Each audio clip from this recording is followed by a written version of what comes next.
de novo, né? Eu sou Roberta, bom dia para todos. Imagino que muitos de vocês estiveram na abertura do congresso, que foi no museu. Quero agradecer muito ao KKL por ter proposto de fazer a abertura no museu, de entender a importância que o museu pode ter na área educativa.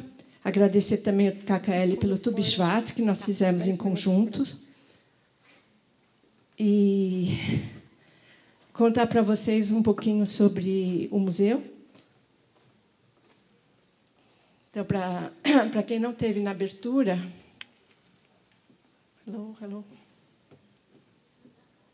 Não está indo. Será que não precisa? Não, voltou. Então, para quem não esteve na abertura ou para quem não pôde ir no museu, nós estamos na Martinho Prado, no antigo Templo Betel, que nós levamos muitos anos para conseguir formatar, para conseguir transformar uma antiga sinagoga de 1929 num museu judaico.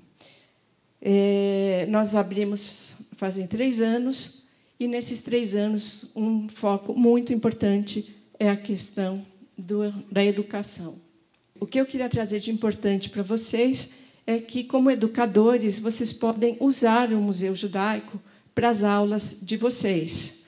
Vocês podem vir fazer pesquisa no nosso acervo, transformar em aulas. Vocês podem fazer pesquisas para aulas que vocês vão fazer, de trazer os alunos, podem trazer alunos que vão fazer Bar e Bat Mitzvah, vocês podem trazer para falar sobre imigração judaica, vocês podem trazer os alunos para falar sobre o ciclo da vida, sobre as festas. Tudo isso a gente tem como ajudar vocês com conteúdo, assim como vocês podem fazer pesquisas também sobre esse conteúdo, né? Nós temos um educativo. Esse educativo também pode ajudar vocês fazendo visitas guiadas, podem fazer visitas programadas, falar com o nosso educativo, falar, eu quero uma visita sobre o tema de Seder, de Pesach, por exemplo, ou quero saber mais sobre imigração sefaradim no Brasil. Então, tanto podem ser autônomos, como podem usar o nosso educativo. Agora foi. Nós temos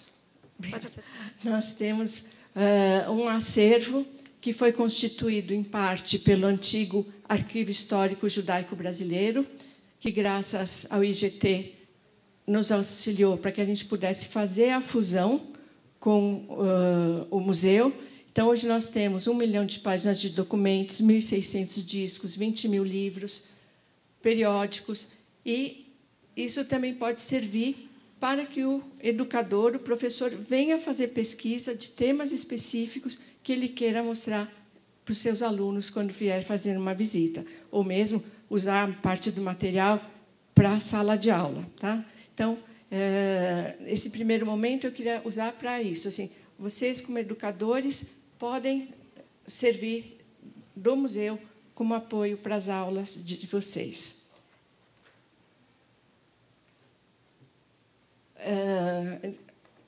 Graças ao apoio do IGT, nós desenvolvemos uma série de animações para crianças na faixa de 6 a 10 anos. São 6 episódios, todos eles construídos a partir do nosso acervo, a partir da ideia do Museu Judaico. Eles estão no canal do YouTube do Museu Judaico, então, se você digita lá Museu Judaico SP no YouTube, você vai encontrar os 6 episódios, ou via Canal Futura. Tem um caderno do professor, que está online, vocês podem baixar para usar. E temos também o livro infantil, que tem disponível no museu para compra na lojinha. São livrinhos pequeninhos para usar com os alunos. Tá? Então, é um projeto bastante completo e também, de novo, de uso, de apoio para os professores em sala de aula. Qual o objetivo geral? Tá? Apresentar o judaísmo, seja da área de história, de cultura, religião, culinária, a partir do nosso acervo, e fomentar discussões e debates dentro da sala de aula. democratizar o acesso a bens culturais, valorizar o acervo do museu e contribuir para a valorização e preservação da história e da cultura judaica. Vou passar para a Linda, para ela continuar. Gente, é só para ampliar um pouco. Dentro do museu, a gente quer fazer a difusão do acervo. Todo mundo olha para o museu como um lugar antigo, como um lugar que talvez não tenha nenhuma ligação com as crianças. Então, o projeto foi pensado para como a gente poderia transformar esse acervo em histórias. E foi isso que a gente fez. Então, a gente começa com um tema maior, a gente sempre fala sobre isso. A imigração judaica no Brasil é o pilar do museu.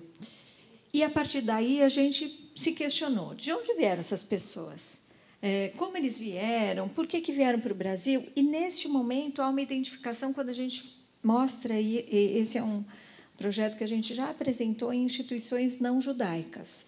Inclusive, no Arquivo Municipal, a gente mostrou também. A ideia qual é? É que as pessoas se identifiquem, porque temos tantos imigrantes no Brasil que vieram de outros lugares e que não são judeus. A ideia era essa também. Então, a gente começou com a pesquisa e a gente começou pegando esses objetos, tentando criar uma história, fazer uma linha do tempo. Confesso que isso ficou bem maior do que a gente imaginava. A gente parou e começou a criar uma personagem. A Débora foi bem, na verdade, foi um pouco antes ainda das Olimpíadas, passou a ser uma personagem e a gente começou a pensar como a Débora. Aí a gente foi criando as histórias. A Débora ia contar as histórias, porque, assim, dessa forma, as crianças talvez se identificassem com a animação. A gente criou o storyboard. Para quem não conhece, isso é uma forma muito rica para quem faz desenho animado. É um trabalho colaborativo, então tinha pesquisa sendo feita no museu e o grupo da Sapoti, que é uma instituição que parceira também, que estava com a gente. E aqui são os 6 episódios. O primeiro é uma introdução mais geral e fala de objetos de vários lugares do mundo. O que nos une, que fala da Torá. O Escrito nas Estrelas é muito bonito, fala do calendário judaico. O livro mais precioso, desculpa, é aqui, que é a Torá. Receitas da família, porque a gente sabe que hoje a gente falou um pouco sobre isso, né? O judaísmo está no humor, está na culinária. Imã de notícias que tinham relações com as histórias por cartas. Como a gente acredita também num projeto que não tivesse só animação, mas que tivesse um aprofundamento, 3 minutos de desenho animado talvez não fosse suficiente para um professor que talvez não conheça. Então, a gente criou também um caderno que segue um pouco aquele formato. E hoje a gente não vai mostrar, mas depois acho que, Simone, depois a gente pode mandar, se você puder. Alguns dos conceitos, se você podia passar? Os episódios têm entre 3 minutos e 6 minutos. Eles são curtinhos. Nós trouxemos o menor deles, o de 3 minutos, para vocês verem e terem uma ideia de como vocês podem trabalhar em sala de aula com esse conteúdo.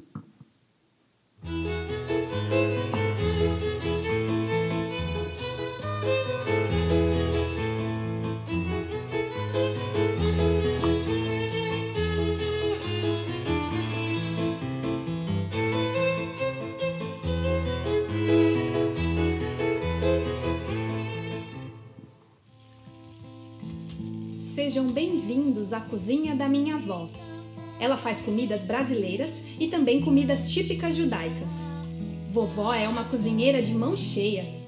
Os pratos da culinária judaica que a minha avó prepara são bem diferentes das receitas que o avô do Davi cozinha. A família deles veio de Beirute, no Líbano. Na casa do avô do Davi, sempre tem quibe, bolinhos de grão de bico e charutinhos de folhas de uva enroladas com recheio de carne moída. Os pais da minha avó vieram da Rússia e lá faz muito frio. Na Rússia, muitas receitas são preparadas com vegetais, que, protegidos debaixo da terra, resistem até à neve, como as batatas, as cenouras, as cebolas e as beterrabas. Borscht é uma sopa roxa feita com beterrabas, que pode ser servida com uma colherada de creme de leite. Meu bisavô dizia que as sopas, o chá e as lareiras esquentavam o corpo e a alma quando, do lado de fora da janela, o vento frio soprava durante o rigoroso inverno da Europa Oriental. Nunca como batata frita na casa da minha avó. As batatas aqui estão no recheio das massas, chamadas vareniques, que são enfeitadas com cebolas fritas adocicadas. Delícia! E em dias de festas, minha avó prepara gefilte fish. Na terra dos meus bisavós, nos rios de águas frias, tinham carpas e traíras. A minha bisavó comprava o peixe na feira, moía e o cozinhava com muitos temperos. Depois, com a massa, fazia bolinhos cozidos. Quando ela chegou ao Brasil, queria seguir fazendo tudo tal qual era feito na Rússia. Mas naquele tempo, quase ninguém tinha geladeira em casa. Para garantir que o peixe estivesse fresco, minha bisa punha as carpas e traíras vivas na banheira, aqui no bairro do Bom Retiro. Acreditam? Hoje em dia, muitas famílias judias compram o gefilte fish pronto no supermercado da esquina. Os tempos mudam. Outro dia, vi na internet uma adaptação vegetariana dessa receita, sem o peixe. Meus amigos vegetarianos vão gostar. Segundo as leis da Kashrut, que são as regras alimentares judaicas, não se mistura produtos à base de leite com carne. Outros povos também têm restrições alimentares devido às suas crenças religiosas. A vaca é um animal sagrado para o hinduísmo e, por isso, muita gente na Índia não come sua carne. Já a carne de porco é proibida pelo islamismo e pelo judaísmo. No catolicismo, é costume não comer carne na Sexta-feira da Paixão. No candomblé, filhos de Yansan não podem comer abóbora. Yansan é a orixá dos ventos e das tempestades. Eu aprendi que os pratos que preparamos estão ligados à região em que vivemos, às tradições e à fé de cada um. E qual a comida que os cozinheiros da sua família preparam? Alguma receita conta um pouco a história da sua família?